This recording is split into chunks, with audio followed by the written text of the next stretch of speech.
Tak, dobrý deň, chcem vám všetky pozvať na krásny koncert, ktorý bude teraz vo štvrtok, 17. októbra, statné Filharmonie Košice.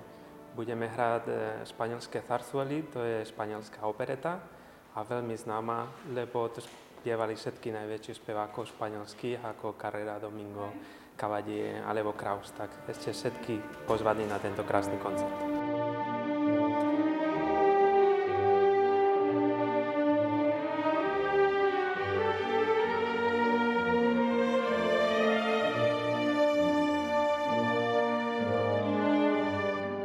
Zarzuela je výnimočná v tom, že zahrňa španielský folklór.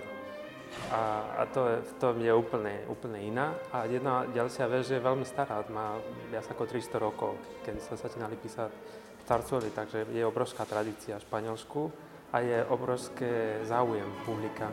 Je to krásne skladby.